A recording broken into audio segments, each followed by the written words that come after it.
আমরা অনেকক্ষণ অনেক নাম শুনে থাকি, নামের বিচক্ষণ, নামের বিভিন্ন রকম ধরন দেখে থাকি। যেমন মেজর, উনি কিন্তু লেখাপড়া করে নাই, কিন্তু মেজর হয়ে গেছে। উকিল, মুক্তার, বাদশাহ, হ্যাঁ, তারপরে লালচান, নীলচান, এমনকি বিভিন্ন রকম নাম আমরা শুনে থাকি।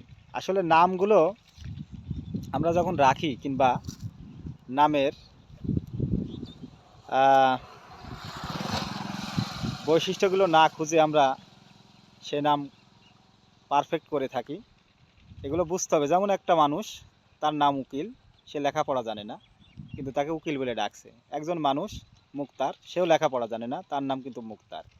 একজন মানুষ বাদশাহ, সে কিন্তু কোনো কাজেরই বাদশাহ না, কিন্তু তার নাম বাদশাহ। মেজর, সে কোনোদিন সেনাবাহিনী কিংবা কোনো প্রশাসনিক জব করে নাই, তার নাম মেজর।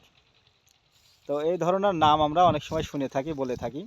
আবার নামের খিত্তি, দেখা যাচ্ছে আপনার ভালো নামের পাশাপাশি আপনাকে খিত্তি করে ডাকে। একজনের নাম আছে, সেই নামের পাশাপাশি দেখা যাচ্ছে যে একজনকে নামের খিত্তি। তো এগুলো আসলে আমরা না, সব জায়গায় সব রকমভাবেই আমরা শুনে থাকি। তো এগুলো ঠিক না, এগুলো জানতে হবে, বুঝতে হবে, জানার পরই আপনাকে সেই নামে ডাকতে হবে।